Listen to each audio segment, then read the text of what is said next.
Giornale Giovana Felice.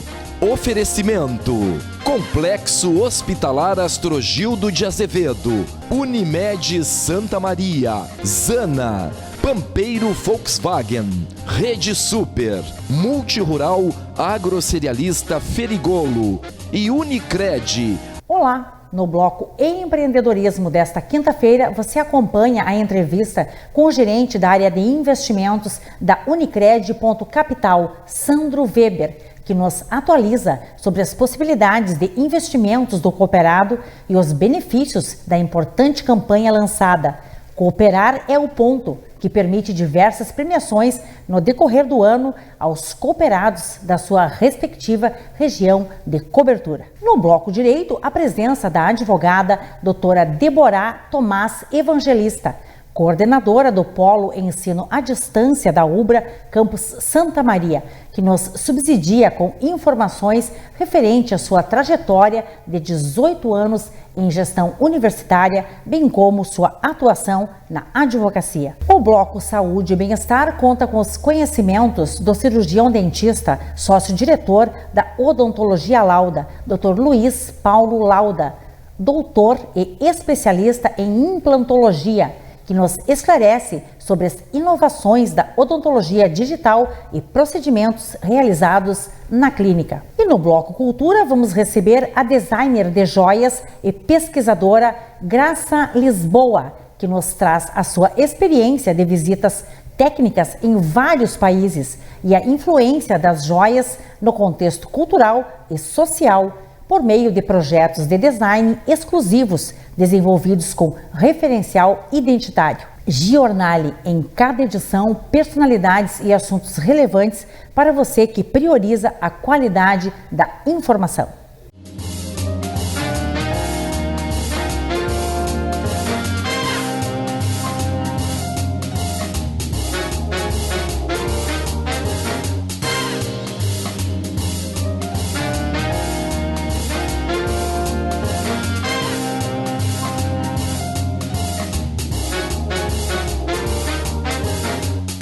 Bloco Empreendedorismo.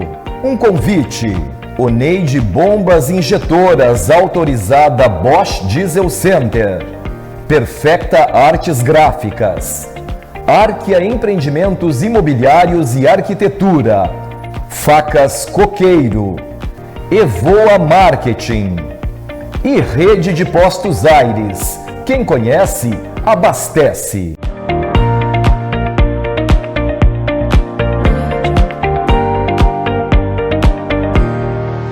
Olá, está no ar o Giornale, um programa dinâmico que leva até você informações com qualidade e responsabilidade. Unicred Capital e sua representatividade no cooperativismo para a região centro-oeste do estado do Rio Grande do Sul é a pauta desta edição. E quem nos informa com propriedade sobre o assunto é o gerente da área de investimentos da cooperativa, Sandro Weber. Formado em Administração de Empresas e MBA em Gestão, Empreendedorismo e Marketing pela Pontifícia Universidade Católica de Porto Alegre, PUC-RS, certificado pela Ambima como especialista em investimentos. Possui 13 anos de experiência no mercado financeiro, com passagem em banco privado e cooperativa de crédito. Com ampla experiência em gestão de agência, gerência de crédito e atualmente como gerente da área de investimentos da Unicred Capital. Distinta presença aqui em nossos estúdios, uma honra muito grande recebê-lo aqui. Você que realiza um trabalho sólido junto à Unicred, uma cooperativa de grande relevância para os seus cooperados e que se preocupa com o desenvolvimento socioeconômico das comunidades onde está inserida. Seja muito bem-vindo ao Giornale, Sandro Weber. Oi, Giovana. Primeiramente, muito obrigado pelo convite. Uma satisfação enorme estar aqui podendo falar sobre empreendedorismo e sobre o cooperativismo, né? Exato. Hoje vamos ter uma aula sobre cooperativismo. Vamos lá. Vamos lá.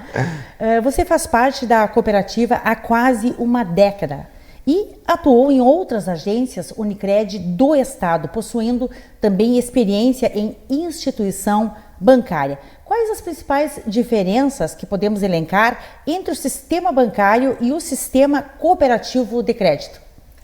Bom, tem muitas diferenças, né, Giovana? Mas eu gosto de trazer a questão de como é constituído, né, as cooperativas. As cooperativas, elas são sociedades de pessoas, né, enquanto os bancos são sociedades de capital.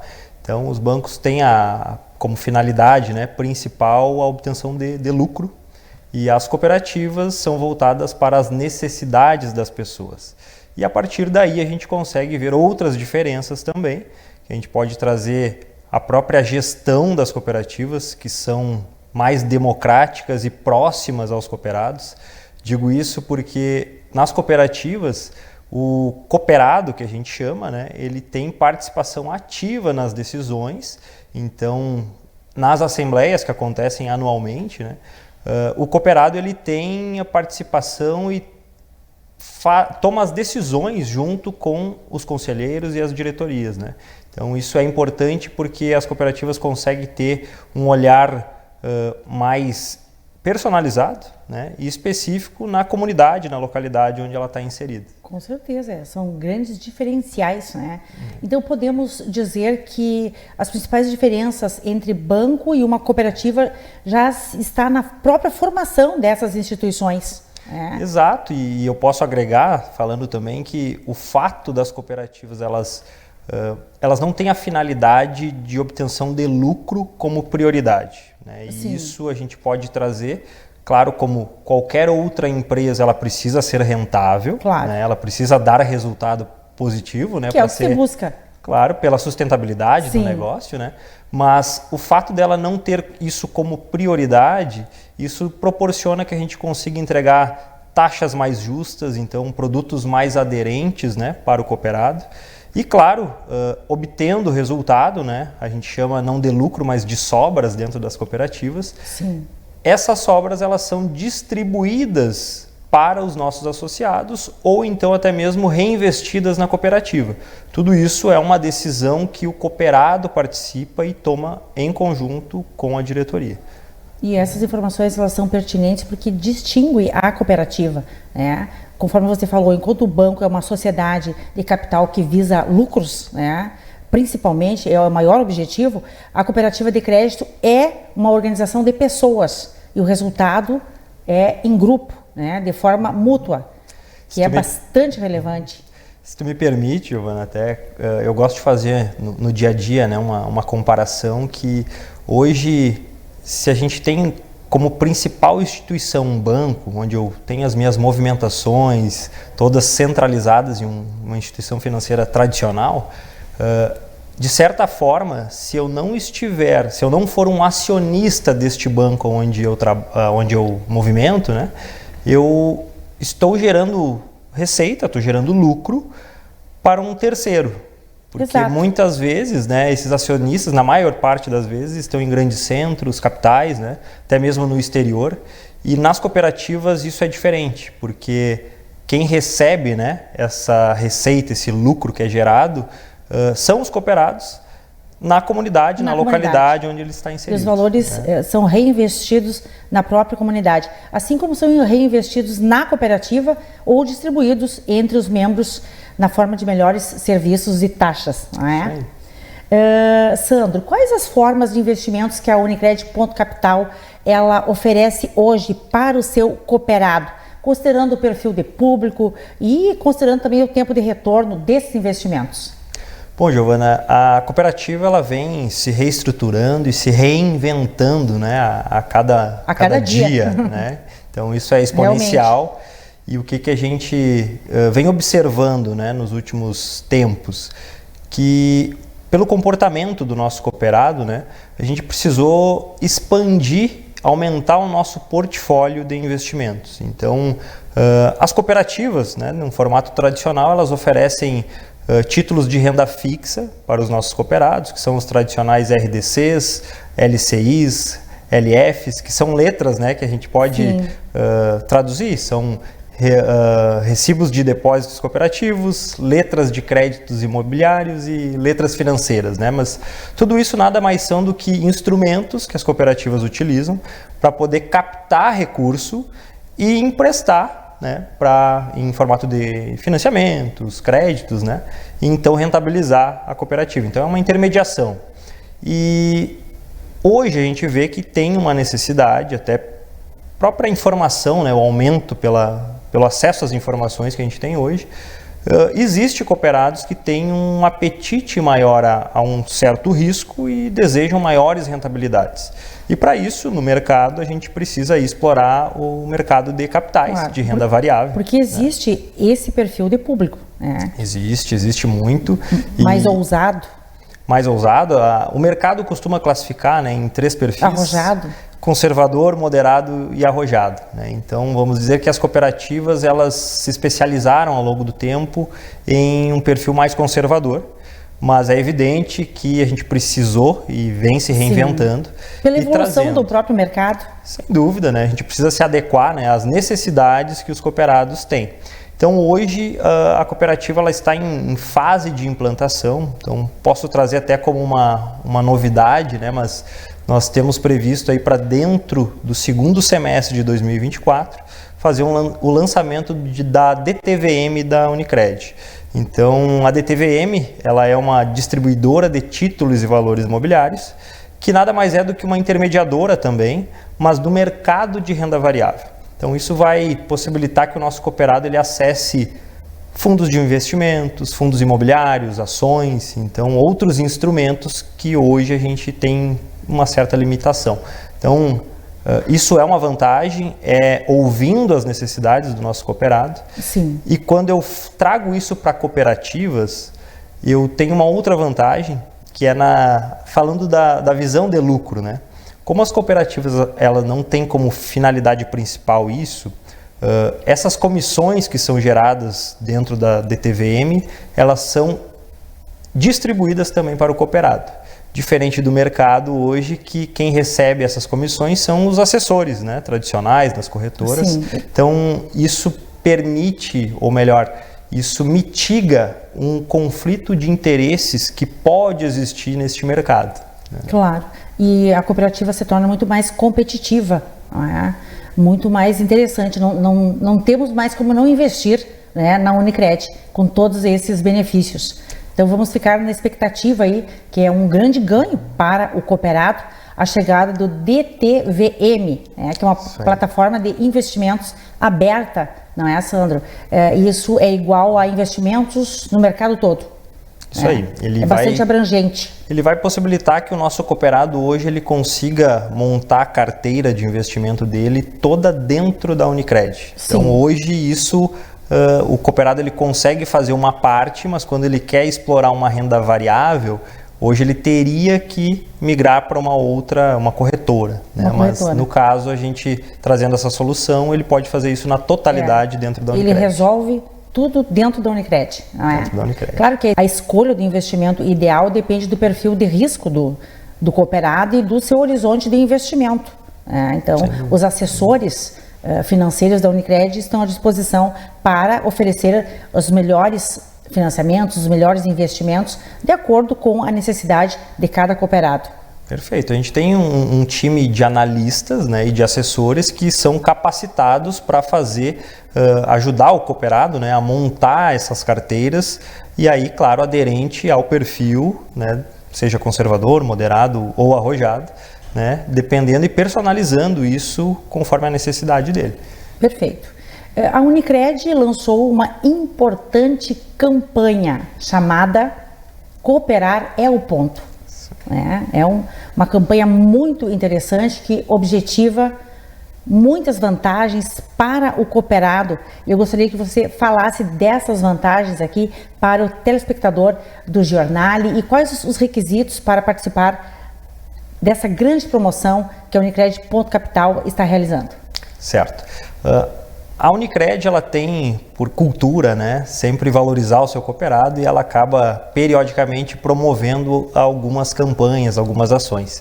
Então, nós estamos com uma ação em andamento, né, esta campanha, que todos os cooperados já estão participando, né? Claro, é uma campanha local, né, Giovana? Então, é da Unicred Capital. Sim. Então, nós somos uma cooperativa entre 26 do sistema Unicred. Então, essa campanha é somente para os cooperados da Unicred Capital. Da região de cobertura da Unicred Capital. Isso, a nossa região centro-oeste, né, aqui no Rio Grande do Sul, e também na expansão que nós temos no Nordeste. Então, abrange mais ou menos uns 10 mil cooperados que a gente tem hoje Sim. na Ponto Capital. E, claro, ela pode ser potencializada pelo cooperado, né, gerando cupons com aporte ao capital social da cooperativa, que é algo que prevê a sustentabilidade, né, do sistema. Isso fortalece a cooperativa, então proporciona que a gente consiga entregar uma estrutura de melhor qualidade, soluções mais assertivas e aderentes, né? Mas é uma campanha que beneficia a cooperativa, beneficia o cooperado, ele tem acesso a uma premiação também, né? E também algumas vantagens em isenções de anuidades, tarifas, por ser um cooperado que participa ativamente, né, aportando o capital social da cooperativa. E quais são as premiações? Premiações, não podemos esquecer disso. Né? Premiações. Então, que essa estimula campanha, bastante, né, a participação. Muito, e quando a gente fala que é uma campanha local, né, Giovana, são 10 mil pessoas concorrendo a 60 iPhones nesse período, então iPhones 15, e o último prêmio no final da campanha é um Corolla Cross híbrido 0 km, que é o grande prêmio, né, que ocorre no final dessa campanha. E é um sorteio que acontece, reforço, né, entre 10 mil cooperados, então tem bastante chance aí de ser premiado, né? Tem que aproveitar os cooperados. Os prêmios, né? valem muito a pena. Eu fiz algumas anotações para passar para quem está nos assistindo sobre a campanha específica. Na indicação de um novo cooperado, e se comprovada a indicação, é igual ao números da sorte. Né? Perfeito. E conforme você falou, o cooperado já inicia ganhando, né? Inicia com 10 números, que é um grande incentivo, não é? E pela cota capital, a cada R$250 investidos, também igual a 5 números da sorte. Isso aí, isso? Giovana. É isso. Então, nós temos 3 formas, né, de participar. Uma, por ser cooperado, já está participando, todos. E aí a forma de potencializar é indicando novos cooperados, né, e também os aportes em capital social. Isso aumenta as chances aí, né, de ser premiado. Excelente.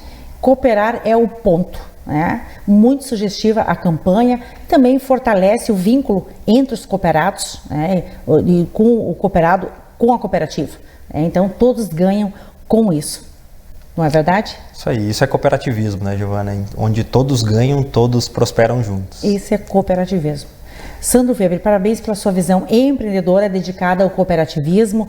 Todo esse seu comprometimento, a sua seriedade acrescenta muito à Unicred Capital. Tenho acompanhado o seu trabalho ao longo dos últimos anos e como cooperada da Unicred, e percebemos assim o trabalho sério, profícuo frente à cooperativa, que é uma instituição que cresce a passos largos, né, avança constantemente, expandindo aí, né, em outras regiões. E também é um momento oportuno para agradecer, né, a Unicred por ser uma das patrocinadoras âncora do programa Giornale. A força de empreendedores como vocês permite manter o programa no ar e levarmos informações qualificadas aos nossos telespectadores. Então, muito obrigado pela confiança e pelo reconhecimento ao Giornale. Giovana, eu que agradeço, né, mais uma vez pelo convite. Eu fico muito feliz de poder falar sobre cooperativismo e sobre a Unicred também. Ficamos à disposição e até uma próxima. Muito obrigada, foi um grande prazer e, é claro, o programa continua à sua disposição. Obrigado. E a seguir, no Bloco Direito, a presença da advogada doutora Deborah Tomás Evangelista. Volto em instantes.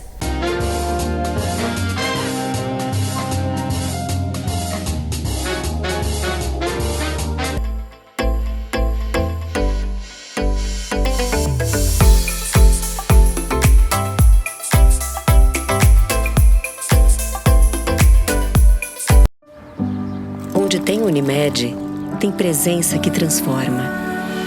lazer em futuro.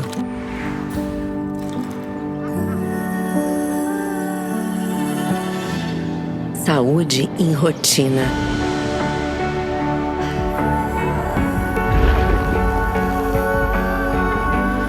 Medicina humanizada em arte. Onde tem Unimed, tem presença que transforma. Multirural Agrocerealista Ferigolo, há 22 anos empreendendo com força no segmento do agronegócio no estado do Rio Grande do Sul. Empresa tradicional com sede em Nova Palma, especializada no comércio de produtos agrícolas, assistência técnica e projetos para custeio e investimento.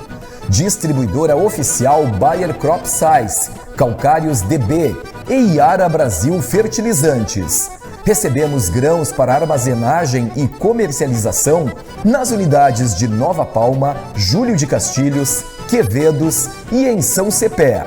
A Multirural caminha lado a lado com o produtor rural, propiciando rentabilidade em todos os ciclos da sua lavoura, através de soluções, orientações e produtos com qualidade comprovada. Multirural Agrocerealista Ferigolo, benefícios em todos os campos. Olá, telespectador do Giornale. Hoje eu venho falar do carro da Volkswagen, que é o único SUV coupé do mercado, o Nivus. O Volkswagen Nivus é nota máxima em segurança, possui 6 airbags, ACC, controle adaptativo de velocidade e distância, sistema QES, acesso ao veículo, bem o uso da chave e botão para a partida do motor e 3 primeiras revisões de série gratuitas.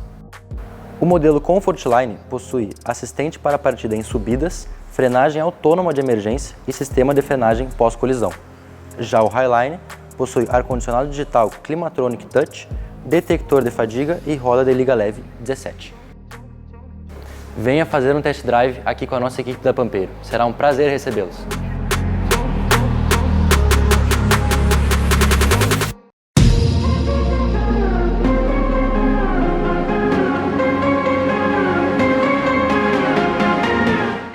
A nossa dica de negociação jurídica hoje, ela vai voltada a quem quer comprar ou vender empresa. Quem quer vender costuma ter uma resistência muito grande ao revelar os números, faturamento e perspectivas da empresa. Para essas pessoas que pretendem vender o seu negócio, eu gostaria de aconselhar que, por favor, compreendam, não fiquem com medo. Façam um termo de confidencialidade, mas ninguém vai querer comprar um negócio que não sabe o que está acontecendo. Então, esses dados contábeis, os dados econômicos, eles são fundamentais que sejam compartilhados com o eventual comprador. Às vezes as pessoas confundem dados financeiros com o segredo do negócio. O segredo do negócio depende de know-how. E agora eu quero falar para aqueles que querem comprar uma empresa. Quem quer comprar uma empresa precisa ter, naturalmente, além de todas essas informações que eu disse, uma noção básica, fundamental. Não se subestima know-how. Por exemplo, se tu és um médico e queres comprar um posto de combustíveis, a pergunta que eu faço, tu entende de combustíveis? Não entendo. Tem alguém que entenda, que tu confie? Bom, aí a situação já muda. Agora, nunca acredite na perspectiva de que os outros negócios são fáceis e que as coisas dão dinheiro, porque todos envolvem know-how e experiência de décadas através dos seus gestores. E quem entra no mercado sem essa experiência, geralmente não vai ser competitivo e vai acabar sendo prejudicado. Então, a lição de negociação de hoje é: não subestime o conhecimento, não subestime a experiência, não subestime o know-how. Não pense que basta comprar uma empresa que ela vai continuar com os resultados que ela vinha dando antes.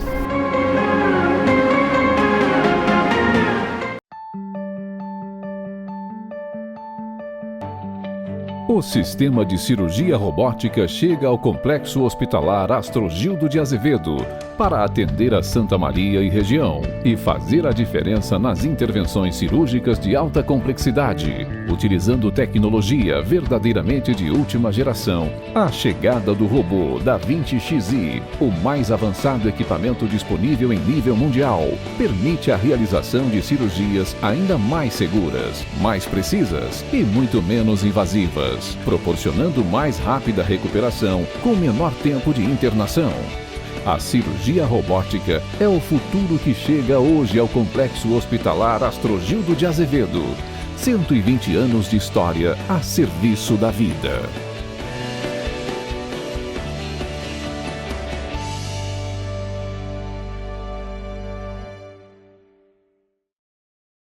A minha experiência com o aplicativo da Rede Super foi que eu moro ali perto do Rosário, vi um outdoor que falava sobre baixar o aplicativo e comprar. Nunca tinha comprado online em supermercado, mas de delivery de comida. Eu sempre chego meio cansado do trabalho e, na verdade, eu sou meio preguiçoso também para fazer compras e tudo mais. Para quem quer essa comodidade, é muito prático. Eu super indico o aplicativo, acho que você deveria baixar e pelo menos ter uma experiência de ir no mercado de uma forma diferente, de uma forma virtual.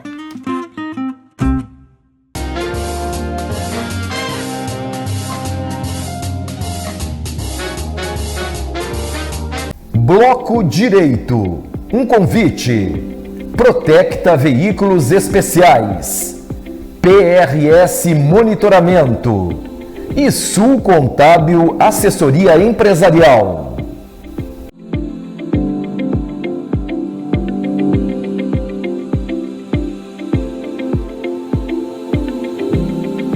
O Bloco Direito de hoje conta com o prestígio da advogada doutora Débora Tomás Evangelista, que iniciou seus estudos no magistério, servindo de base para sua construção profissional como gestora universitária. Formada em Direito pela Unijuí, campus Santa Rosa, possui especialização em Direito Lato Sensu pela IESO Santo Ângelo e mestrado em Cidadania e Desenvolvimento pela Unijuí, campus Ijuí. Atuou como coordenadora do curso de Direito da Fundação Educacional Machado de Assis, FEMA, em Santa Rosa até 2010, assumindo na sequência a coordenação do respectivo curso na Faculdade Palotina de Santa Maria, FAPAS, até 2018. E desde 2021, coordena o Polo Ensino à Distância EAD Ubra Campus Santa Maria. É diretora do Escritório de Advocacia doutora Débora Tomás Evangelista, com atuação nas áreas do Direito Penal e Direito de Família. Doutora Débora é a apresentadora do programa Viva Ubuntu, exibido pela TV Santa Maria. Uma honra recebê-la aqui em nossos estúdios. Você que, além da sua carreira jurídica e da gestão universitária, forma opinião aqui na nossa querida TV Santa Maria com o programa Viva Ubuntu, traduzindo: eu sou porque nós somos. Estou muito feliz com sua presença aqui. Seja muito bem-vinda, doutora Débora Tomás Evangelista. Obrigada, Giovana. É maravilhoso. Eu sempre acompanho o jornal, então é um sonho estar por aqui também, trazendo um pouquinho da nossa trajetória, trazendo um pouquinho daquilo que a gente faz, daquilo que a gente pode contribuir, né, Giovana, com a sociedade. Eu acho que é muito isso. Aquilo que tu trabalha, que tu desenvolve, exato, mas que pode cooperar para que outras pessoas também, né, tenham seu lugar ao sol. E você tem uma grande bagagem, então tem muito a contribuir. Obrigada por assistir o meu programa. Eu também assisto o seu programa e quem ainda não assistiu, eu recomendo. Doutora Débora, de que forma a sua assessoria jurídica contribui com a mulher vítima de violência doméstica? Qual o papel do advogado, da advogada, nestes casos que envolve a Lei Maria da Penha? Giovana, é a oportunidade que uma mulher que está presenciando, vivendo, sentindo a violência doméstica tem para conversar sem medo, sem recriminações, sem julgamentos. Então, muitas vezes, as mulheres, elas são vítimas de violência doméstica dentro das suas casas, por seus companheiros, às vezes é pai, às vezes é mãe, porque às vezes a gente lida a violência doméstica e acha que é só a relação marido e mulher, quando na verdade não é. Às vezes é o vô e a neta, é o sobrinho, é o primo, então o enteado. Então são várias. Quem está aparentado pode estar dentro da violência doméstica. E quando a gente, enquanto advogada, se dedica para essa área, a gente recebe no escritório, muitas vezes, uma mulher que está cansada, que está doente psicologicamente e que precisa do auxílio jurídico, mas que precisa da acolhida. E por mais que nós tenhamos uma rede de assistência, hoje em Santa Maria, uma delegacia com a delegada Elizabeth muito forte, muito atuante, Chegar na delegacia e contar o que está acontecendo é muito mais difícil do que chegar no escritório da advocacia com uma mulher, sentar, como se diz, tirar as sandálias, tirar aquele peso das costas e começar a falar o que está de fato acontecendo com ela dentro da sua própria casa. Então, esse olhar da advocacia atencioso e acolhedor para a mulher vítima de violência doméstica é o que vai fazer a diferença para que depois, com o cuidado, com o respaldo, sabendo tudo de fato, o que vai acontecer num processo, que ela vai chegar lá na delegacia para fazer uma denúncia. Então, a gente mune esta mulher de orientações jurídicas, de acolhimento e fortalece essa mulher para que ela possa chegar lá e enfrentar um processo judicial, por exemplo. Esse fortalecimento é importantíssimo. Exato. Que a presença do advogado, ele auxilia no apoio emocional, como você falou, naqueles momentos de grande fragilidade que transcende a assessoria jurídica. Exato, transcende. Por isso que eu digo assim, não é todo advogado que vai trabalhar com violência doméstica. Tu precisa ter ser talhado para isso. Então, no meu caso, muita psicologia. Então, no meu caso, eu trabalho desde o início da Lei Maria da Penha, eu trabalho com Maria da Penha. Então, aquela mulher, quando ela chega para mim, que ela relata o que está acontecendo, eu sei aonde ela está dentro do ciclo da violência doméstica. Eu consigo compreender o que ela está sentindo, qual é a agressão maior no caso, porque a gente sabe, né, Giovana, não é a agressão física a primeira. Nós temos uma caminhada de violência psicológica e moral que vem acontecendo com essa mulher e que destrói ela, e essa é a grande dificuldade que ela vai ter para chegar lá e fazer uma denúncia. E a atuação do advogado nesses casos é fundamental, para assegurar que a vítima, né, da violência doméstica, ela receba então a proteção e o apoio necessários naquele momento e posteriormente, além de promover, é claro, a justiça e a aplicação efetiva da Lei Maria da Penha. Claro, porque o que acontece? Ela chega sabendo que ela é vítima de violência doméstica, mas ela não sabe das medidas protetivas, ela não sabe dos direitos que ela tem, e a gente faz um acompanhamento primeiro trazendo todas as implicações. Sim. Na prática, não adianta ficar falando juridiquês. Na prática, o que vai acontecer contigo se tu chegar lá na delegacia e denunciar? Se tu ligar para o 180 e denunciar, o que vai acontecer? Quais são os passos que nós vamos percorrer? Quando ela se dá conta de tudo isso, ela se fortalece e diz, bom, é possível. Sim. E a nossa presença, que a gente acompanha na delegacia, acompanha na hora de fazer todos os procedimentos, isso sim é aquela guarita que a gente diz. Muita segurança. Muita segurança para que ela possa realmente ficar resguardada. E a grande dificuldade, né, Giovana? Sair da violência doméstica. Sair. Às vezes é identificar, muitas vezes ela identifica, mas ela não consegue sair. Não consegue sair. Falávamos nos bastidores sobre a conscientização da população em relação a Maria da Penha, que não é algo tão distante, que é algo próximo, que qualquer mulher pode ser vítima de violência doméstica. Qualquer mulher. Assim, independente de profissão, às vezes tu tem uma profissional extremamente qualificada, com um excelente salário, sofrendo violência doméstica. Da mesma forma que aquela senhora lá da periferia sofre, a senhora que está ali num condomínio fechado também sofre violência doméstica. E calada. Calada. Né? E ela é tão doída exatamente porque é no íntimo. É o íntimo que é afetado. É aquela mulher assim, dentro do local que deveria ser de maior proteção, que é a sua própria casa. Sim. Então, às vezes a gente tem uma pessoa que tu olha assim na sociedade, é maravilhosa, não tem nada a dizer quanto à conduta da pessoa. Dentro de casa é um horror. Ela se transforma. Se transforma. Então, nós temos o homem e nós temos o homem agressor. É importante a gente saber fazer essa diferença. Sim, e a denúncia é muito importante. A denúncia coragem de denunciar. A coragem. Mas essa coragem vem com essa orientação do advogado, da advogada, com esse apoio. Procurar uma assessoria jurídica. Exato. Quantas vezes as mulheres chegam para mim e dizem, ai, doutora Débora, eu quero denunciar, mas eu não quero ir na delegacia. Eu me sinto constrangida lá. Mas por quê? Porque ela não sabe o que vai encontrar. Sim. Quando ela sabe que ela vai encontrar pessoas profissionais, claro, qualificadas, ela vai munida de subsídios, claro, né? Ela vai com segurança, que vão atender bem, que vão acolher ela. Aí, então, ela bom, dá para mim ir. Sim. Claro que a gente vai junto, mas ela se sente mais protegida por essa orientação jurídica. Com certeza, muito importante as suas informações. Doutora Deborah, como advogada de direito penal, você recebe também demandas referente ao porte e ao tráfico de drogas. Como tratar essas situações na prática da advocacia? Olha, Giovana, eu tenho uma experiência, sempre trabalhei com defesa, né? Eu sou defensora, então é a defesa criminal.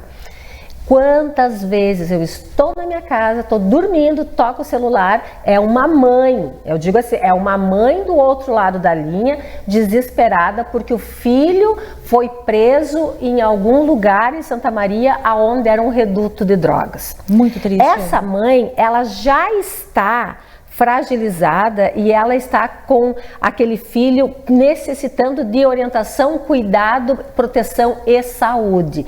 E do nada, como se diz, ele está preso. Então, acolher essa mãe e mostrar para ela que o filho dela não é um criminoso. Sim. E que é diferente, o usuário do criminoso, do traficante é diferente. Aí que entra a necessidade de discernir entre o traficante e o usuário. E o usuário. E aí até porque as penalidades são distintas. São distintas. Então, assim, ó, a nossa propensão é essa identificação daquele que é um jovem, que por N motivos acabou se envolvendo com drogas e que para essa criança, esse adolescente, esse jovem, nós precisamos de tratamento, Sim. Giovana. A gente não adianta colocar ele na PESM, não adianta colocar ele no presídio regional, né, ali no semiaberto, por exemplo, porque não é essa a questão. A questão dele é de saúde. Então, esse suporte... É trazê-lo de volta à vida. Trazê-lo de volta à vida. Então, muitas vezes, assim, o nosso trabalho começa num momento de alto estresse com a família, mas ele perdura até a gente conseguir levar esse jovem, muitas vezes, para um tratamento, Sim. e às vezes de forma compulsória, Giovana, mas que é a forma que a família encontra para salvar o seu filho, salvar o seu jovem. É realmente muito pesada essa situação. É pesado. Mas cada caso é um caso e requer uma análise detalhada, não é, doutora? E uma abordagem personalizada. Exato, porque aquele jovem que ele teve um contato com a droga, às vezes foi um contato, aquilo foi continuando, quando vê, ele já está realmente dependente. Então, não é um querer dele, sim, ou não querer. O corpo ele já se tornou dependente. Ele se tornou dependente. O corpo dele exige aquela substância e, infelizmente, ele vai fazer de tudo para conseguir essa substância. O que eu preciso? Eu preciso levar esse jovem para um tratamento para que ele possa sair dessa situação. E aí vem um problema que é muito sério, as famílias, elas reconhecem e a gente sabe. Por mais que ele vá uma vez num lugar de ponto de venda de drogas, ele está vulnerável. Ele está vulnerável a toda uma criminalidade. Eu não sei se esse menino vai sair de lá com a droga que ele foi buscar, eu não sei se ele vai sair morto, eu não sei se ele vai acabar ficando lá, se ele vai ser cooptado pelo crime, o que vai acontecer, sim, com a vida dele. Então, esse cuidado, primeiro, a gente tem que ter. Separar o que é traficante do que é usuário. Pegar esse usuário, dar o tratamento devido para ele, resgatá-lo, tratamento de saúde para que ele possa viver uma vida. E o papel do advogado, nestes casos, também é assegurar que o cliente tenha um julgamento justo, né? Claro, porque ele está lá, muitas vezes ele está lá, mas ele não é um vendedor de droga, ele não faz parte daquela organização criminosa. Sim, ele nem conhece o funcionamento não sabe como é que funciona, ele não ganha nada naquilo, ele só mas ele perde. Pode se perder. Claro, ele só perde. Então, garantindo também, o advogado ele está aí para garantir, né, os direitos, buscando a melhor solução possível dentro aí do arcabouço legal, né? Nós temos as nossas leis para serem cumpridas e elas devem ser colocadas em prática. E muitas vezes assim, esse jovem, ele pode nos ajudar para que essa organização criminosa seja desfeita. Sim. Então, tudo isso a gente tem que ter cuidado com ele, o tratamento dele, como vai ser o processo, como a gente vai fazer com que esse processo realmente aconteça dentro da capitulação correta, né, de portador, ou enfim, porque é necessário que a gente compreenda que ele não é o traficante, sim, que ele não é o criminoso, que ele não é aquela pessoa que produz a criminalidade na sociedade. E é uma situação delicada e bastante trabalhosa, não é, doutora? Com certeza. Bem, doutora Deborah Tomás Evangelista, já esclarecemos questões, né, referente à sua atuação na advocacia e agora vamos informar sobre sua experiência de 18 anos na coordenação do curso de Direito Presencial e agora na modalidade EAD como coordenadora do Polo Ensino à Distância da UBRA Santa Maria. Nos fale dessa maravilhosa experiência, que é uma outra grande missão. Eu acho que eu não percebi, Giovana, que o tempo passou. Eu não percebi. Eu fiz, na verdade, eu fiz o magistério de nível médio, fiz a graduação e já fiz a especialização e caí dentro da sala de aula para dar aula. E eu senti aquele universo como meu. Sim, foi automático. Foi automático. Então, o primeiro ano eu comecei no ano 2000, eu comecei a dar aula. 2000, o ano inteiro dando aula, sala de aula. Final de 2001, o professor Homero, meu primeiro diretor, me convidou para cuidar da legislação educacional da faculdade. E aí eu fui fazer isso. Ao fazer isso, eu passei para gestão. E aí eu fiquei de coordenação, então a gente coordenou processos novos, plano de desenvolvimento institucional, todos os projetos institucionais, até então a gente elaborar um plano e elaborar um projeto de curso de Direito, que daí era a minha área. Sim. Que era a minha área. Então a partir dali, de 2002, eu passo a coordenar curso de Direito e tenho, assim, como eu vou te dizer, um dia a dia ali.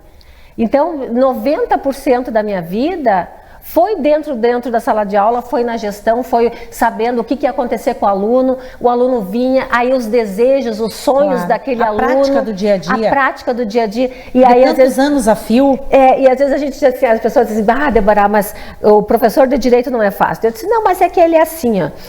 Compreender o professor de Direito não é entendê-lo como estrela, é saber que você tem uma constelação, para trabalhar, né? E valorizar esse professor, valorizar esse aluno. Por quê? Porque serão profissionais, o aluno em essência será um profissional, um colega depois. Então eu sempre fui muito apaixonada pela docência, sempre fui muito apaixonada por estar com as pessoas. Sim. E aquele lugar eu tomei como meu, fiquei em Santa Rosa até 2010, quando vim para cá automaticamente me transferi para outra faculdade. Também o curso de Direito, que exige bastante da gente. E tem seus desgastes, mas a paixão pelo trabalho supera tudo. Supera tudo. Porque quando tu tem aquele aluno ali, que tu tá em formação, e hoje, por exemplo, um aluno me liga, professor Deborah, aluno que já se formou há quase 10 anos. Aí tu diz, meu Deus do céu, né? O tempo ele realmente tem você passa. Como referência, como amizade, né? Então isso é uma construção que a gente vai fazendo, né? E vai agora, deixando marcas positivas. Graças a Deus. E agora, com o EAD, eu tive que me adaptar, Giovana, porque eu sou do presencial, eu sou uma professora talhada dentro de uma universidade, dentro de sala de aula, para o presencial. Então, quando vem o desafio de coordenar o polo de ensino à distância da UBRA, a minha primeira dificuldade era a compreensão do método de ensino que se usa no EAD. Então eu tive que me apropriar desse método. Claro que cada universidade tem o seu. Eu fui me apropriar do que a UBRA tem enquanto ensino à distância. Aí eu vou aprendendo, eu vou pesquisando com o aluno. Sim. Eu fazia no início, observando. Eu fazia o aluno acessar a plataforma com a senha dele para que eu visse qual era a interface que ele como aluno recebe. Porque eu como coordenadora é uma interface diferente. Então como que ele vai aprendendo, como é que ele vai crescendo dentro do ensino à distância. E aí, nós temos ali, desde curso de administração, contábeis, serviço social, tu tem engenharia mecânica, tu tem arquitetura, design de interiores. Então, são cursos que exigem alta tecnologia para que eles possam ser ministrados no híbrido. E aí eu fazia, a Aline, por exemplo, que é uma aluna de agronomia, eu disse, Aline, entra aí, minha filha, abre o laboratório virtual da aprendizagem. Daí ela abria, tá? Daí a gente ia lá, aula de botânica. Tu vê detalhe da folha, detalhe, coisa que no dia a dia de sala de aula, no presencial, tu não teria acesso. Não teria acesso. Então, ela te apresenta algo mais, te apresenta um plus. Outros diferenciais. Outros diferenciais. E que é um estímulo para esse perfil de aprendizado. E uma coisa que eu vejo muito, assim, no nosso caso do ensino à distância da UBRA, a gente consegue fazer o aluno trabalhar o concreto. Porque eu sou do tempo do construtivismo. Então, quando eu vejo, a Aline faz um trabalho lá de agronomia, que ela vai lá no barranco, que ela corta o barranco, que ela sabe quais são todas as camadas, terra, areia, não sei o que, ela fotografa, ela filma, ela manda para o professor traz para ela, devolve. Eu disse, não. Então, quer dizer, não é só sentar na frente do computador, assistir a aula e fazer a anotação. Não, ela é instigada e colocada à prova do real. Isso faz a diferença para ter uma formação de excelência. Mas, com certeza. Nós entendemos que coordenar um curso presencial exige uma série de desafios, com certeza, habilidades de liderança, organização, resolução de problemas, comunicação, mas quando nós estamos falando sobre EAD, aí nós pensamos nas várias habilidades que o aluno precisa desenvolver para ter uma autonomia no aprendizado. Exato. A gente trabalha com o protagonismo do aluno e para ele ser protagonista, ele tem que desenvolver a autodisciplina, ele tem que ser proativo, ele tem que ir atrás. Exato. O material está lá, mas não é só o material, não é só a aula. Sim. Ele tem que além dos recursos tecnológicos, né, que vai levar até essa prática, que permite que o aluno então adquira essas competências de forma eficaz, mesmo não estando em um espaço presencial, um espaço físico. E uma coisa que a gente tem conseguido fazer bastante, Giovana, na UBRA, é trazer esse aluno que eles têm toda a parte pedagógica online, trazer para experiências dentro da universidade. Então, por vários momentos, durante um semestre letivo, ele é chamado a vir no campus, a conversar com os outros colegas, a ter a atenção também de outros professores, a interagir com a comunidade. Sim. Ele está dentro de uma universidade. A modalidade dele é ensino à distância, mas ele não precisa estar distante da universidade. Então ele está relacionado à comunicação, à pesquisa, a essas atualizações tecnológicas que falamos. Um rapaz... Até para ingressar no mercado de trabalho, né? Ele precisa. E ter uma vida pessoal também, né? Condizente com a sua formação. Tem um menino muito querido, Lucas, e ele está fazendo educação física. Ele me mandou a foto dele. Ele fez a aula, ele fez o trabalho, tinha uma aplicação numa escola para fazer, ele fez a aplicação e ele me mandou as fotos. Prof, eu falando aqui, não sei o que, faceiro era ele. Olha, que é mais concreto do que isso? Para formar um engenheiro, né? Ele precisa ter a prática. Ele não vai se formar-se pela teoria. Não é? E um detalhe também, Giovana, é doído. Eu sofri, no início eu sofri porque eu pensava assim, meu Deus, como que esse engenheiro mecânico vai se formar? Ele tem que passar por cálculo, ele tem que passar por álgebra, ele tem que passar por todas aquelas disciplinas mais pesadas, né, exatas, e eles estudam, e eles passam, e eles vêm fazer a prova, tem uma prova presencial feita na unidade. Eu acredito que exige um esforço muito maior. Muito maior. Então ele vem ali, e eu dava aquela prova de álgebra, olhava para ele e disse, meu Deus, a prova com 10 páginas, o anexo da prova mais 8 páginas, e ele sentava e dava conta e dá jeito. Eu fui levar uns folders, porque eu sou professora do tempo antigo, eu sou do tempo de distribuir folder. E aí eu entrei numa empresa de metal mecânica e aí encontrei um engenheiro mecânico cabeça branca, assim. Eu pensei, bom, agora vai vir algum contraponto à modalidade híbrida. Pois o engenheiro me disse, Débora, se foi o tempo de engenheiro mecânico ao redor de torno, agora o engenheiro mecânico tem que saber programar. Ele programa a peça aqui, ele sabe lá na linha final da linha de produção o que vai sair. Sim. Então, assim, deu o maior apoio, sabe? Foi muito bonito ele trazer essas coisas assim para nós. Essas considerações, né, de quem está no chão de fábrica, de quem sabe que não, ele estudando, se dedicando, ele tem que saber fazer isso. Ele sabendo fazer isso é o que a gente precisa. Então, está aprovadíssima a modalidade EAD. Exatamente. Né? Doutora Débora, teríamos muito mais para falar. Já fica o convite para você voltar em outra edição e continuarmos a conversar, né, sobre todas as suas áreas de atuação. Obrigada por nos subsidiar com informações pertinentes em relação à sua atuação desenvolvida com bastante excelência ao longo desses anos, porque só se mantém quem realmente tem competência. Então, parabéns pelo desenvolvimento do seu trabalho e muito obrigada por prestigiar o jornal. A gente que agradece demais. Muito obrigada. E a seguir, no bloco Saúde e Bem-Estar, a presença do cirurgião dentista Dr. Luiz Paulo Lauda. Volto após o intervalo.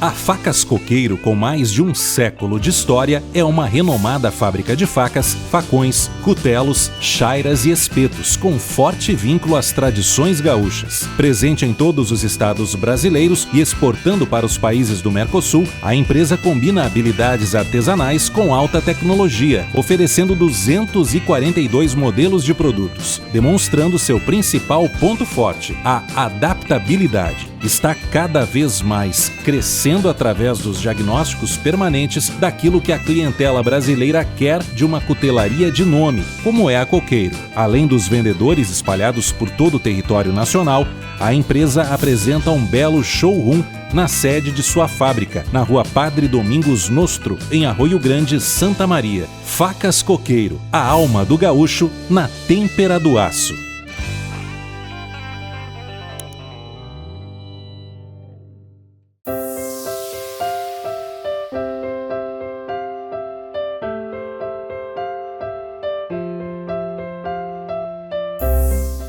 É com muito prazer que eu convido vocês para conhecer, né, a nossa clínica moderna Odontologia Lauda, onde eu, nos meus 42 anos de atividade profissional, tive a grata satisfação de conseguir concluir um projeto muito antigo e um projeto difícil. Mas hoje nós temos uma clínica absolutamente completa, uma clínica que oferece praticamente tudo que se precisa em odontologia a serviço de Santa Maria e região. Aqui, por exemplo, nós estamos na nossa sala de reunião e nessa sala de reunião nós ministramos cursos, né? Cursos para dentistas, cursos para protéticos e também uma sala para se tratar até com clientes, né, a respeito do assunto. Aqui atrás a gente tem como localizar o computador, todo o nosso conteúdo do computador aqui atrás. Então, será um prazer enorme tê-los aqui conosco, visitando a Odontologia Lauda.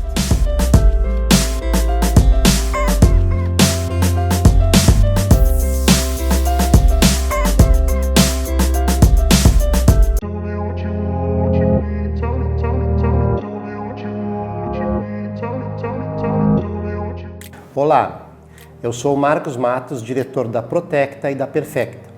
Hoje vou contar a vocês como começou a história da Perfecta. A Perfecta nasceu em 2022 através de uma necessidade da Protecta em adesivar veículos de segurança pública, tipo Brigada Militar, Bombeiro, Polícia Civil e Guardas Municipais. Posteriormente, a Protecta também começou a atender empresas, tipo Supertratores, Lumenck, Desinservice, PRS, De La Pasco Engenharia e outras. Hoje somos líder em qualidade no mercado e atendemos diversas empresas no segmento, deixando a sua frota mais visível pela população. Estamos localizados na faixa nova de Camobi, Santa Maria, sob o número 1031. Caso precisem dos nossos serviços, estamos à disposição para melhor atendê-los.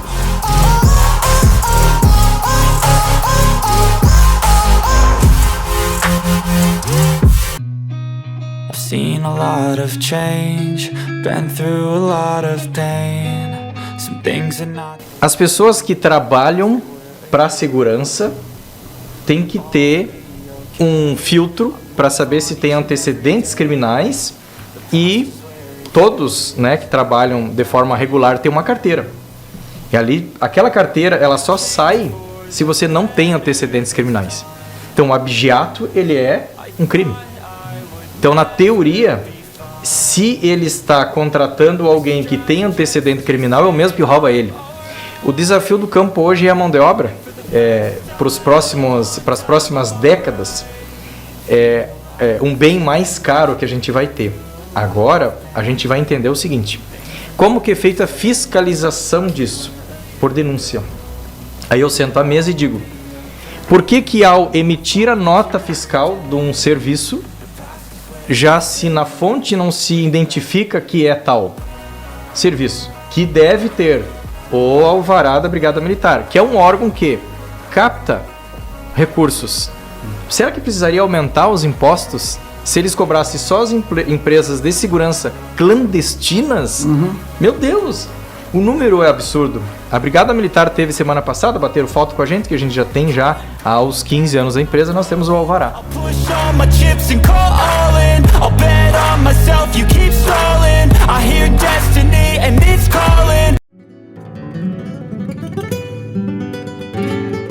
Olá, eu sou Lisandra da Rocha, empresária do agro. O agronegócio é a espinha dorsal do Rio Grande do Sul, impulsionando a economia e sustentando milhares de famílias. O nosso setor não só abastece mercados com alimentos de alta qualidade, mas também gera empregos e promove o desenvolvimento regional. O agro gaúcho é reconhecido pela sua inovação, tecnologia e sustentabilidade, sendo um exemplo de excelência no Brasil e no mundo. Valorizar e investir no agro é garantir um futuro próspero e sustentável para todos os gaúchos.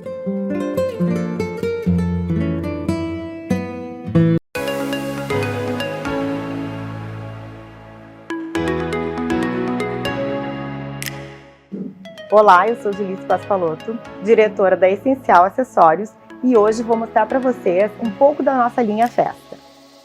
Aqui eu trouxe para vocês algumas opções para vocês conhecerem nossa linha Festa.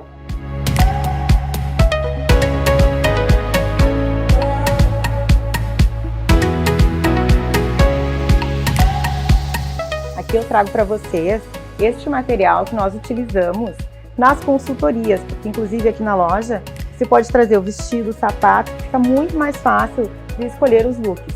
Aí aqui a gente tem diversas opções de combinações que pode ser feita e é muito legal porque a nossa cliente consegue visualizar e depois fazer a prova junto com o seu vestido, fazer a prova dos acessórios para sair cada vez mais linda nos seus eventos.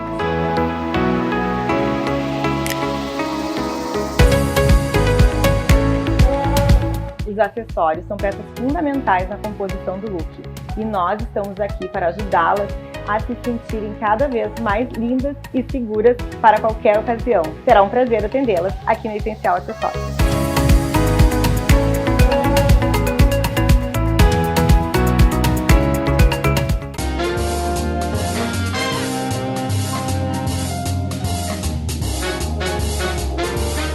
Bloco Saúde e Bem-Estar. Um convite. Complexo Hospitalar Astrogildo de Azevedo. Unimed Santa Maria. Centro Veterinário Walter e Godoy. Odontologia Lauda. E psicóloga Janaína Paroli.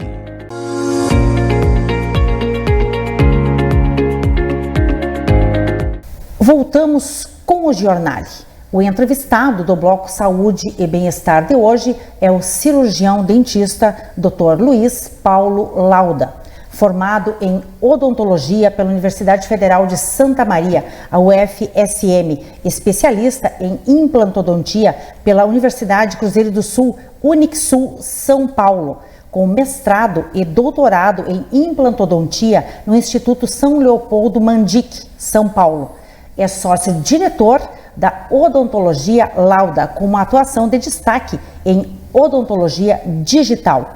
Possui canal próprio no YouTube chamado Dentista Cadista. Um privilégio ter a sua presença aqui em nossos estúdios e poder compartilhar os seus conhecimentos na área da odontologia. Já recepcionamos aqui, tivemos a honra de recepcionar o seu pai, Dr. Paulo Lauda, e agora também com muita honra recepciono você. Seja muito bem-vindo ao Giornale, Dr. Luiz Paulo Lauda. Eu que tenho a agradecer, muito obrigado pelo convite e olá a todos os espectadores. Vamos ter uma conversa plena e muito boa, com certeza. Isso aí, dentro da odontologia, nós estamos com um momento de avanço, de muita tecnologia, e você está atuando com veemência nesse sentido. E uma das atuações mais relevantes da odontologia lauda é a reabilitação oral. Então vamos esclarecer para quem nos assiste o que objetiva esse tratamento. A reabilitação oral, primeiramente, para entender o que é o reabilitar, né, é tu recolocar aquilo perdido. Né? Então, seja a função, seja a estética, seja tudo que o paciente deseja, ou que algum detalhezinho que ele perdeu em algum momento da sua vida. Então, o reabilitar é isso. Só que a reabilitação oral, ela, por a gente estar mexendo numa área muito complexa do nosso corpo, que é o nosso sistema estomatognático, até o nome é complexo. Né? Complexo. Então, é a junção de todos os músculos, dentes, gengiva, bochecha, estética, dente, então, tudo isso aí forma esse complexo, tá? Que a gente chama do sistema estomatognático. Só que se a gente mexer numa engrenagenzinha desse processo, tá? A gente já está mexendo e talvez bagunçando toda a nossa biologia. Então, a reabilitação, quando a gente entra nessa seara de tratamento, tá? É um processo muito complexo e que a gente precisa de muita atenção e de muito planejamento. Obviamente, hoje com as tecnologias a gente tem umas facilidades que antigamente nós não tínhamos.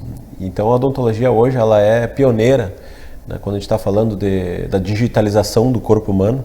Tá? Então, a gente trabalha praticamente em cima de computadores para planejar e executar todo o tipo de tratamento, seja ele de cirurgia, a parte mais básica lá da odontologia geral, né, odontologia clínica, que seria daquela época das restaurações, tratamentos periodontais. Sim. Então a gente já consegue enxergar tudo isso aí com vários tipos de exame. Então hoje a gente tem, com graça de Deus, e a gente só tem a agradecer, uma infraestrutura invejável, né? Uma estrutura de ponta, que a gente tem tantos profissionais quanto para conhecimento, para a gente montar tudo isso aí e conseguir trabalhar com esse maquinário todo. E modernas instalações, né, na Rua Tuiuti. Isso, porque isso foi uma coisa muito ousada, eu digo, porque nós estávamos muito bem ali na Floriano, que é próximo, mas parecia que a gente já estava pequeno, porque tanto de salas clínicas com outras áreas, outras salas que a gente necessitava para ampliar o laboratório, colocar a radiologia própria. E tendo que a gente tem hoje a odontologia ela é multidisciplinar, né? A gente precisa de outros colegas trabalhando junto, então a gente tem endodontistas, ortodontistas, até hoje os dentistas fazem bastante essa parte do procedimento de harmonização facial, e cada uma ajuda a outra especialidade. Então a gente não tem mais como trabalhar sozinho. Claro, e essas instalações ela corresponde a todas essas demandas. Exato. Um espaço extraordinário, realmente. Que tu chegaste a conhecer lá. Exato. E eu acho assim, hoje em Santa Maria, a gente consegue entregar uma odontologia que o mundo inteiro busca, certo? Eu conheci lá algumas instalações, por exemplo, na Holanda, que a gente tem a faculdade, que é tida como a faculdade de maior tecnologia do mundo, que é a ACTA, né? Que é a odontologia lá de Amsterdã, e a faculdade de odontologia de Amsterdã, e realmente, a gente vê aquilo lá como o primeiro mundo. Só que eu vejo a odontologia brasileira, hoje, ela é uma referência. Justamente porque por mais que a gente tenha que comprar essas tecnologias de fora, o profissional dentista brasileiro, ele consegue ter um visiate, né? Consegue enxergar muito mais longe que profissionais que eu vejo lá de fora, americanos e europeus. Eu acho que por um simples fato de nós estarmos embutidos numa sociedade que busca um pouco estética, mas a gente não pode deixar de lado a função, e a gente se preocupa muito com a beleza, né? Coisa que às vezes o europeu deixa de lado. A gente vê muito o povo europeu com um sorriso feio, realmente, e isso não é a realidade do brasileiro. O brasileiro quer um sorriso bonito. O sorriso é o nosso cartão de visitas. É o cartão. Quando você fala aí, voltando ao assunto da reabilitação oral, nós estamos falando de saúde bucal, nós estamos falando da função mastigatória, da fonética, nós estamos falando da estética bucal, autoestima e qualidade de vida do paciente. Mas por que eu chamo a atenção de tudo isso? Porque a reabilitação, de uma forma geral, tá? Ela não pode ser tratada como uma coisa simples, tá? Porque eu vejo hoje muitos colegas que às vezes atendem uma especialidade, já se dizem reabilitadores orais. Só que a gente precisa desse monte de disciplina, trabalhando de uma forma extremamente coesa, porque a gente vai ter percalços, vai ter dificuldades no caminho se a gente não planejar isso muito bem. Claro, você falou aí que o sucesso do tratamento ele depende então de muitos cuidados, dessa avaliação cuidadosa, criteriosa, um planejamento detalhado, não é, doutor? E a execução precisa dos procedimentos necessários, que serão vários, muitas vezes são vários. E isso é até uma boa chamada, porque para quem vai estar nos assistindo, o principal de todo o tratamento é a consulta inicial, que eu sei que alguns pacientes acabam brigando com a gente, que acabam nos ligando, entrando em contato com algumas dúvidas. Eu quero fazer um implante. Muito bem, a gente vai precisar então uma consulta inicial, um exame inicial, e a partir dali a gente vai então montar um planejamento. E isso às vezes acaba tendo um afastamento, porque as pessoas são muito imediatistas. Hoje nós estamos vivendo um mundo muito imediatista. Tu tira uma fotografia, ela já está sendo postada e está sendo vista lá no Japão, né? Daqui lá para o Japão. Exatamente. Então é uma coisa que a gente está acostumado com essa velocidade. Só que às vezes a saúde a gente tem que botar um pouco o pé no freio e pensar um pouquinho, deixar as coisas evoluírem de uma forma e respeitando o tempo da biologia. O tempo da biologia, perfeito.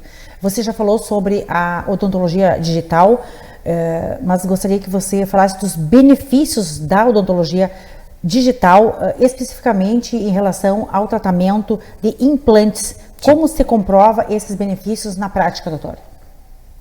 Bom, eu posso fazer uma analogia aqui que vai caber muito bem para aqueles que vão voltar da fotografia.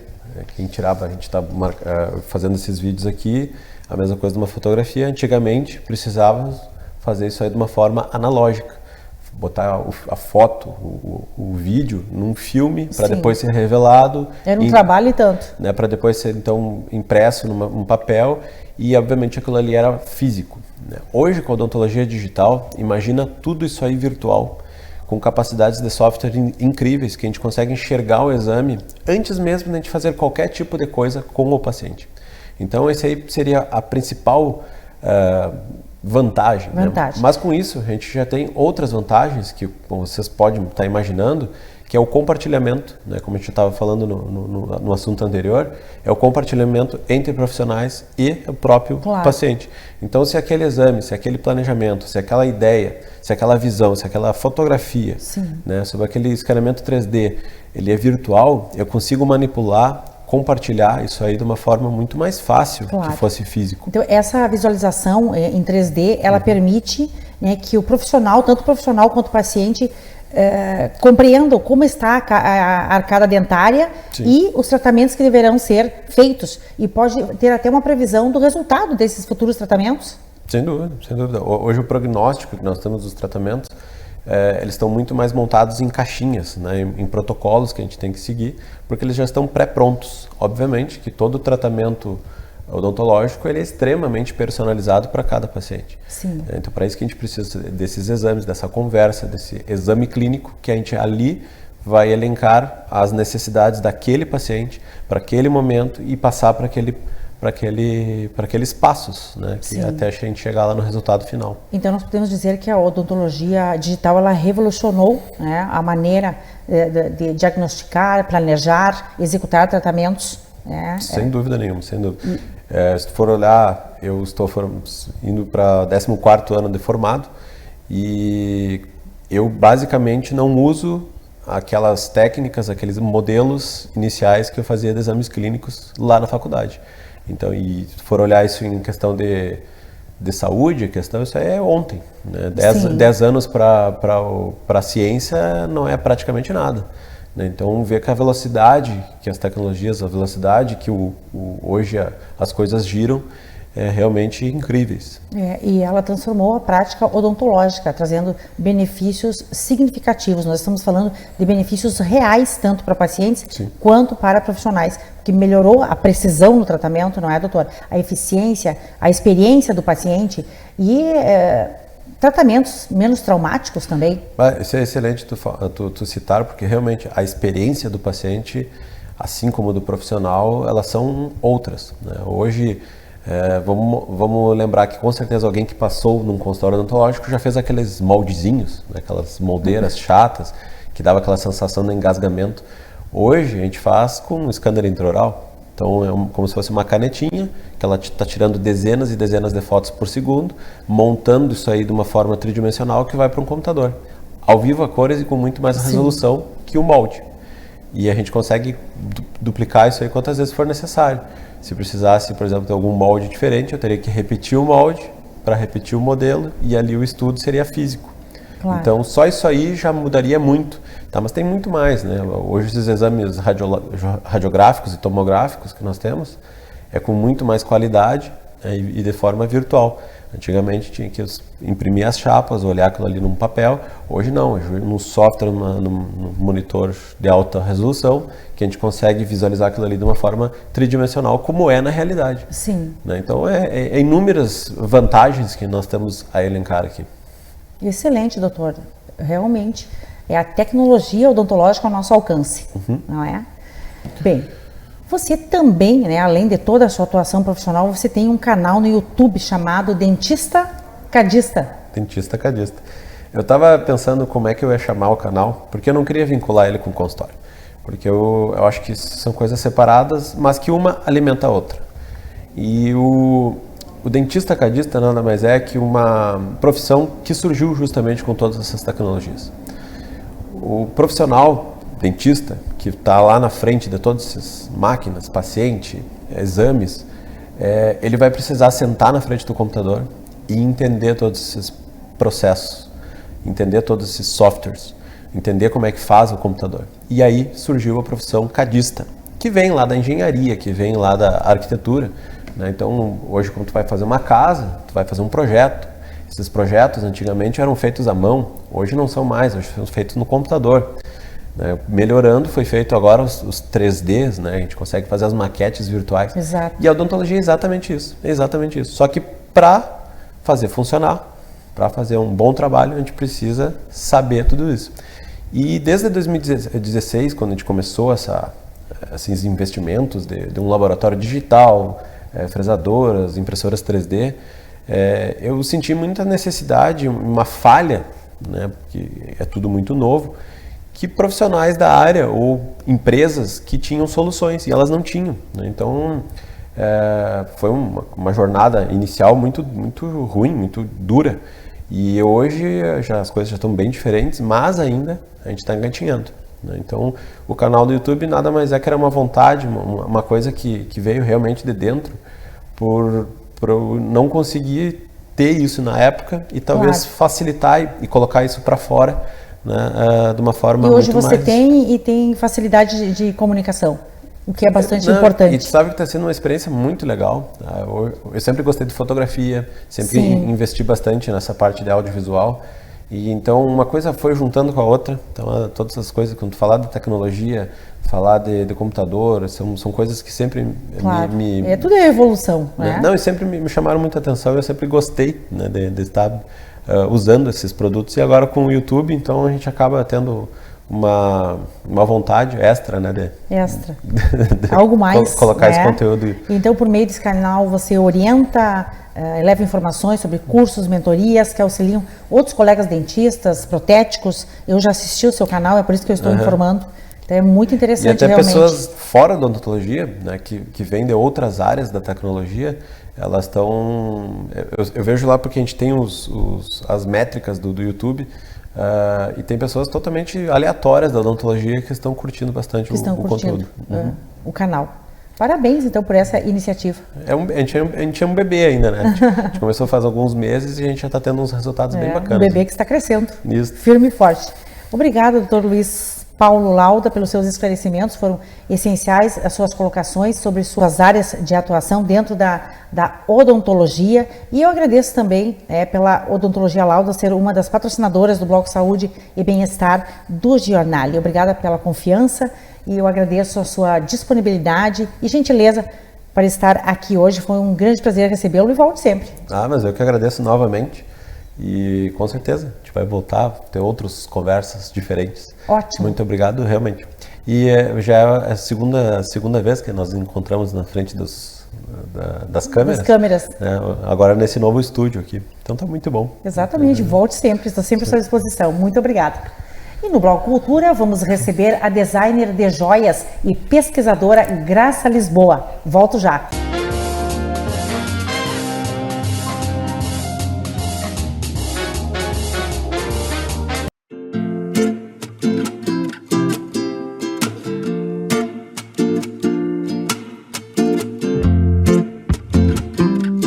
Existe uma frase clichê, né, entre nós anestesiologistas, que é quem iria andar em um avião, né, fazer uma viagem em um avião sem piloto? A anestesiologia nada mais é do que isso. Sim. Enquanto a gente zela, né, pelo paciente, enquanto ele está em procedimento cirúrgico, então toda a parte da hemodinâmica, da questão de saúde, né, de manter o paciente estável durante o procedimento, é com o anestesiologista. Para o cirurgião, ele ter todo o conforto para executar o procedimento cirúrgico. Claro, e você fez uma bela comparação, porque é uma questão de segurança. Exatamente. É isso aí que o anestesiologista ele oferece, a segurança para então ocorrer o procedimento com tranquilidade. E quem de nós, né, Giovana, passaríamos por um procedimento cirúrgico sem um anestesista? Então, realmente. Por que os nossos pets precisam passar por isso?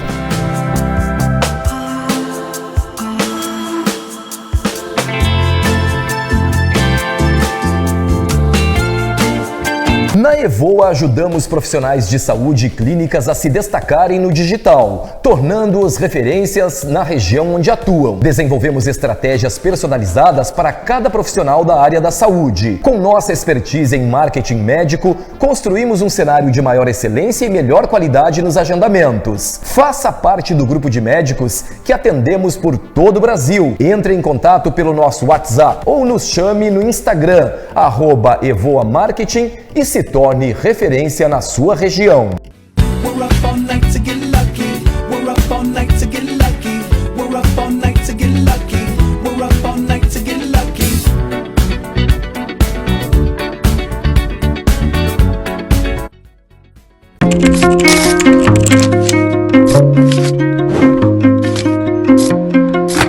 Oi, eu sou Norberto da Cas, chefe de gastronomia. Estamos comemorando 25 anos que eu estou nesse ramo de gastronomia. E com isso, modernizamos a nossa logomarca, o nosso nome. A partir de maio, será NDC Eventos e Gastronomia. NDC Norberto da Cas, inovando nessa nova postura de marca, de logomarca nova. Então nos acompanhe. Vai estar sempre ligado ao nosso nome, a da Cas e ao Norberto da Cas. Mas o importante mesmo é que a gente cresça. E para crescer e levar Santa Maria, o nome de Santa Maria, é você conosco. Então você nos chamando para os seus eventos, tanto eventos pequenos quanto eventos grandes. E nós estaremos lá, presente, fazendo com que seu evento, que é um sonho, vire realidade.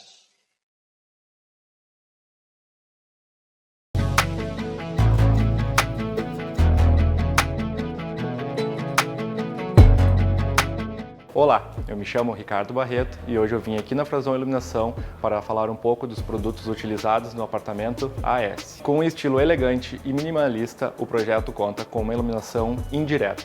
Utilizamos perfis embutidos para dar dinamismo à iluminação. As arandelas em latão garantem a elegância. As pendentes em tecido, o aconchego. Todos os produtos estrategicamente escolhidos e posicionados garantem um dos destaques de qualquer projeto, a iluminação. Todas as luminárias encontramos na Frazão Iluminação, empresa referência em nossa cidade e que nos dá suporte em todos os projetos.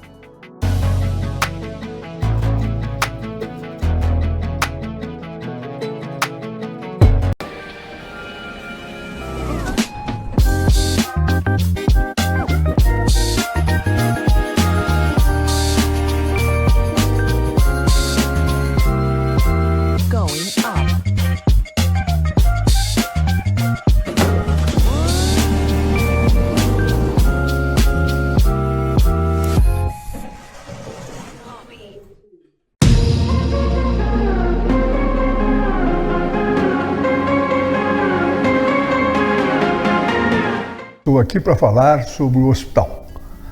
Como todos sabem, o antigo Hospital de Caridade, Astro Gil de Azevedo, que completou este ano 123 anos de atividade permanente em Santa Maria, passou por uma reestruturação há pouco tempo.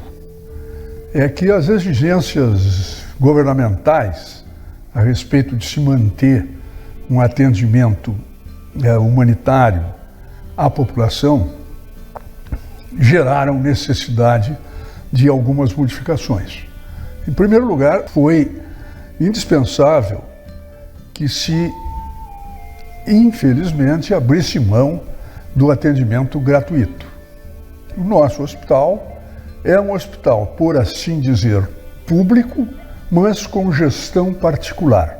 Efetivamente, a instituição pertence a uma associação mantenedora que tem 40 membros da comunidade, eleitos à medida que vai se fazendo vagas. Nenhum dos 40 pode exercer atividade remunerada dentro do hospital, nem nos seus negócios particulares, exatamente para demonstrar, para tornar isentos de qualquer suspeita de direcionamento.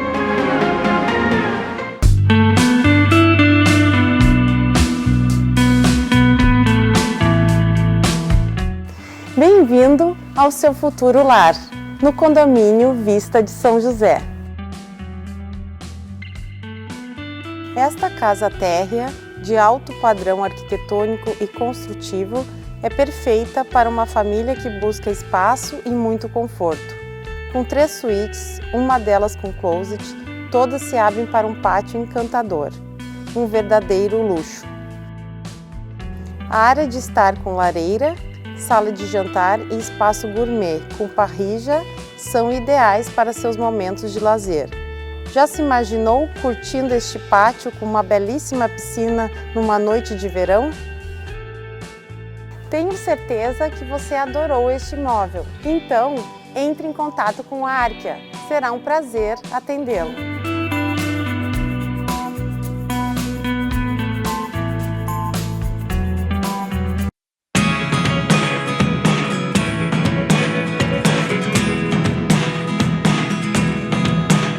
Eu sou a psicóloga Janaína Paroli. A saúde mental das crianças é extremamente importante. A depressão infantil é um assunto muito sério e precisamos saber o que fazer para proteger as crianças da depressão. Como existe na depressão um fator orgânico considerável, o cérebro, como qualquer outro órgão, pode adoecer. Nem sempre é possível impedir que uma criança desenvolva depressão, mas alguns cuidados podem nos auxiliar, tais como um ambiente familiar acolhedor, pais ou cuidadores atentos que dediquem tempo para brincar com as crianças, para ouvi-las, acompanhar de perto o seu desenvolvimento escolar, evitar que priorizem jogos eletrônicos e idas ao shopping, em detrimento do convívio com amigos e com a natureza. Há que se ter cuidado para não cobrar em excesso, não sobrecarregar com atividades programadas. Crianças necessitam de tempo para sonhar e brincar, e assim elaborar ansiedades próprias ao desafio de crescer. Enfim, o amor ainda é a melhor prevenção. Ao primeiro sinal de que a criança possa estar deprimida, buscar a ajuda de um profissional capacitado da área da saúde mental é fundamental para vencer esta batalha. Obrigada pela sua companhia e até o nosso próximo encontro.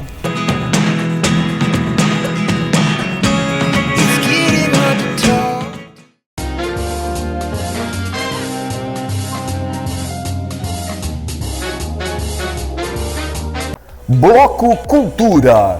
Um convite. Museartes, Centro de Educação Musical. Norberto da Cas Lounge, novo espaço para eventos.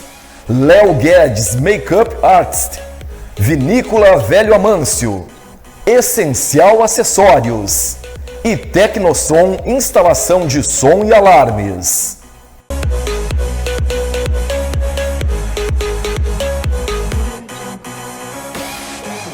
No bloco Cultura de hoje vamos falar sobre sensibilidade artística cultural. Recepcionamos em nossos estúdios a designer de joias e pesquisadora Graça Lisboa, que desde 2007 dedica-se ao segmento. Formada em design pela Universidade Franciscana, UFN, instituição em que foi a primeira coordenadora do curso de design de moda, fazendo parte da comissão técnica de elaboração. Possui mestrado em engenharia de produção pela Universidade Federal de Santa Maria, a UFSM. Durante a sua trajetória profissional de design, Graça Lisboa realizou visitas técnicas em vários países. Em breve, lançará um curta-metragem inspirado na história e elementos iconográficos sobre o município de Júlio de Castilhos, onde reside atualmente. Um enorme prazer receber a sua distinguida presença e hoje vamos conhecer a sua atuação como designer de joias, um trabalho que exige, além de muita pesquisa, sensibilidade. Seja muito bem-vinda ao Giornale, Graça Lisboa. O prazer é meu, agradeço a oportunidade e vamos então decodificar um pouco sobre essa profissão que vem fazendo diferença no mercado já nos últimos anos. Excelente. Hoje queremos saber como são desenvolvidos os projetos de design de joias. Como você desenvolve? O projeto de design de joias, ele é criado e desenvolvido seguindo uma metodologia. E nós vamos em várias ciências buscar as informações, pesquisar para desenvolver, então, esse produto. Na arte, na engenharia, na comunicação. Na arte nós vamos buscar as questões estéticas, o belo, as formas, as cores. Na engenharia nós vamos estudar os materiais, as informações técnicas e de processo de produção. Na comunicação é a decodificação, são os símbolos, é ressignificá-los para transformar em um produto que seja carregado de informações, diferenciado. É um processo criativo e um processo técnico também, que exige conhecimento de mercado, que envolve várias etapas, desde a concepção da ideia até a fabricação da peça final, por exemplo. Eu posso te dizer que até de certa forma ele é um pouco complexo. É uma arte. É uma arte carregada, nós temos que ter a nossa formação técnica para elaborar esse projeto e entregarmos uma prancha ao final do projeto, uma prancha com o desenho ilustrativo desse produto, da joia, no meu caso, e também uma prancha técnica, onde vai então as informações de medidas, de materiais, de processo de produção e as referências, então uma ficha técnica sobre essa joia. Excelente. E como a cultura do local e a cultura imaterial influenciam na criação desses projetos? Olha, nós para criarmos algo, nós temos que sentir. Isto passa pelo nosso sentimento no campo das emoções. Temos que amar o que fazemos. Temos que ter sensibilidade para extrair da cultura a informação que nós desejamos passar com aquela joia. E então, depois de pronto esse trabalho, ele vai levar informações, ele vai ser carregado de informações do lugar aonde ela será inserida, ou que ela vai, de onde ela sai. Claro, então a cultura do local e a cultura imaterial ela tem uma influência profunda, conforme suas considerações, na criação de projetos de joias. Eles acabam moldando o design, a escolha dos materiais também, esses locais influenciam as técnicas de fabricação? Muito. Todo o processo. Nós temos que estar atento para todo o processo. As joias que eu crio, elas são exclusivas, então elas são produzidas artesanalmente. Mas o design tem que pensar também no processo seriado. Claro, e até a narrativa que a peça conta, né? Sim, porque ultimamente os pensadores vêm chamando a atenção e que os designers devem se ater é que nós temos que, apesar que não importa se o período que estamos vivendo é moderno, pós-moderno, contemporâneo, mas sim nos darmos conta da especificidade localista. Sim. A questão de território, por quê? Para dizer quem somos. E nos diferenciar no mercado, do mercado, digamos assim, da mesmice. Da mesmice.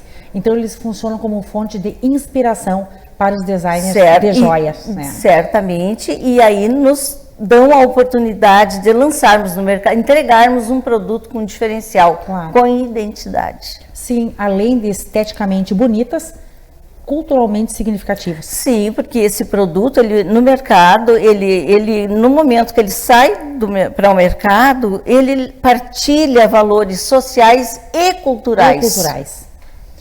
Bem, com todo esse nosso conhecimento que nós estamos tendo aqui, porque hoje nós estamos aprendendo, né, como produzir joias e a influência na cultura, nós queremos saber como você consegue fazer essa conexão entre uma joia e a cultura de uma determinada sociedade, por exemplo. Vamos explicar sobre essa relação de como a joia pode ser vista pela sociedade. Ela precisa identificar esse valor nessa joia. E aí a importância de conhecermos bem essa cultura, esse lugar, esse território, para que realmente possamos traduzir na joia aquilo que vai dialogar depois na relação de uso que se estabelece com o usuário, porque a joia, cada vez que o usuário pegar, ele vai saber, olha, o que ela está me dizendo, isso me lembra que eu comprei motivado por essa ideia, por este valor. Então, aquilo vai para sempre nessa relação de uso, todo sempre decodificando. O usuário sempre vai extrair dela, cada vez que usá-la, uma informação. Uma informação. Uhum. E você tem ourives para executar os projetos? Porque agora, na sequência, nós vamos mostrar essas joias, né, alguns projetos aqui, né, no Giornale.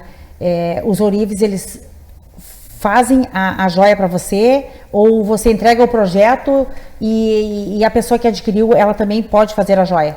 Eu trabalho com um sistema de parceria. Eu seleciono os ourives que trabalham para mim. E eu tenho ourives, à medida da complexidade do projeto, eu tenho ourives que têm a habilidade para executar aquele projeto. Sim. Então, eu tenho, sim, uma equipe de ourives que prestam serviço e eu acompanho esse processo produtivo. Excelente. Bem, você trouxe aí as joias para nós mostrarmos. Vamos mostrar para os nossos telespectadores, sim, então, os belíssimos projetos. Quer dizer, agora não estamos falando de projetos, já estamos falando da joia propriamente dita. Você pode mostrar para o nosso telespectador? Sim. Aqui. Uma belíssima joia. Esta peça eu lancei o ano passado na Grécia, no templo de Poseidon. Ela é inspirada nas águas. As águas, elas são recorrentes no imaginário dos gregos. E, de alguma maneira, elas fundamentam a mitologia grega. E esta aqui, templo, o deus Poseidon é o deus das águas. E esta peça é uma referência ao deus das águas. São projetos belíssimos, exclusivos. Exclusivos, sim. Com referencial identitário. Referencial identitário. Que é o que nós estamos mostrando aqui no Giornale. Exatamente. Nós temos mais joias aí para mostrar. Sim, nós temos aqui algumas peças da coleção que foi criada para o Teatro 3 de Maio e será lançada no dia 20 de agosto aqui em Santa Maria, no teatro. Então, aqui é um pendente, e eu vou abrir aqui também o brinco, porque eles são um referencial no lustre, a essa forma orgânica que tem no lustre. Lindíssimas. Na entrada. Então, essa pedra, ela transmite luz, que é o que o nosso lustre lá do teatro, sim, tem. Ele é um lustre imponente, ele resplandece a luz. Então, a ideia dessa pedra zircônia é justamente dar essa ideia de luz e também o material ouro, amarelo, que está naquele metal e que também remete ao reflexo, Claro. à resplandência dessa luz. Você personifica o local. Sim, com certeza. E a relação entre a joia e a cultura de uma sociedade, então ela vai muito além do aspecto estético, né? Dentro do que nós estamos conversando, ela incorpora história, tradições, símbolos, valores que são passados de geração para geração. Sim, é importante dizer que o projeto de design, ele não é um projeto que cuida só da beleza, do belo. Além da beleza, ele tem que ter todo um cuidado técnico para que esse projeto seja passível de produção. Sim. Se a proposta é a produção seriada, que ele seja possível de ser executado. E se ele é uma proposta artesanal, também, que se tenha os ourives com as habilidades, ou que a pessoa tenha habilidade para executá-las. Para executá-las. Mas, sobretudo, ela conecta indivíduos com suas raízes culturais e propicia uma forma de conectar, né? E contar histórias que atravessam fronteiras e gerações. É muito interessante. Sim, ela fala de sentimentos. Eu posso dar um outro exemplo, que já deu para perceber também nesses aqui que nós mostramos, mas Sim. eu estou com um pendente que remete ao olho do cavalo. O que é o cavalo para o Rio Grande do Sul? É o símbolo do gaúcho. Não se imagina o gaúcho sem o cavalo. O Estado tem uma alusão à história, a consolidação da economia do Estado foi feita pelas patas de cavalo. Realmente. A gente costuma dizer assim, e criou talvez por isso uma conexão do gaúcho com o animal. Então eles têm apreço, têm cuidado, têm orgulho, e nesse tradicionalismo que a gente vem sempre observando, essa presença do animal, esse apego, esse sentimento. É como eu já dizia no início, é sentir. É sentir. Então você usar uma joia que represente. E não é só o olho do cavalo uma referência ao animal, mas também o animal, o cavalo, ele enxerga longe, ele é capaz de guiar a pessoa até em dias que não a noites que não sejam iluminadas. Então a pessoa chega ao seu destino. Sim. Então ele também tem essa, digamos, como um amuleto de sorte, de proteção, de segurança. Então é aquela relação de uso que se estabelece com as coisas, e com a joia não é diferente. Então é uma coleção que você está homenageando as nossas tradições. Sim, eu tenho essa coleção, a Gaúchidade, que homenageia as nossas tradições. Eu comecei assim, focando na cultura referenciada, e me preocupar com a identidade é pesquisando, ouvindo, vendo, lendo o que os autores estão falando, chamando atenção para essa importância, enfim. E aí eu inicio com a Gaúchidade, que são peças totalmente referenciadas na cultura gaúcha. Mas também me aventurei a lançar uma coleção na Grécia. Eu fiz outra que também referenciada na Itália, que foi lançada no final do ano passado. E esse ano eu não pude ir fazer um lançamento lá, mas ainda está previsto esse lançamento em Roma. E foi sensacional conhecer melhor o seu trabalho.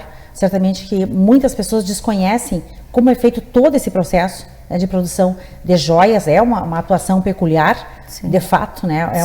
É uma atuação que exige muita criatividade, muita sensibilidade, muita pesquisa. E que bom que você pode viajar para lugares, né, belíssimos, inusitados. Sim. E trazer, né, para o coração do Rio Grande toda essa especialidade, né, que você tem na produção de joias, né, e fazer com que nós possamos nos remeter também a outras culturas, da mesma forma que nós estamos do Rio Grande do Sul para fora, não é? Sim. Então, muito obrigada por estar aqui no Jornal hoje, apresentando esse belíssimo trabalho, e o programa, é claro, continua à sua disposição. Sucesso na trajetória. Muito obrigada. Eu faço com muito amor tudo que eu faço. Acredito que aprendi também com a dedicação a executar um bom projeto. E eu agradeço muito a oportunidade de estar aqui no teu programa, que a gente sabe que é uma vitrina e uma janela para a gente falar, não da peça em si, mas de tudo que ela traduz de tudo que ela carrega. Que você não compra uma joia, você compra uma história, um recorte de uma cultura. Foi realmente um prazer realizar esse seu trabalho tão especial. Tá, muito obrigada. Muito obrigada. Estamos encerrando esta edição do Giornale. Obrigada pela sua audiência, um agradecimento aos patrocinadores e apoiadores. Até a próxima edição.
Giornale Giovana Felice.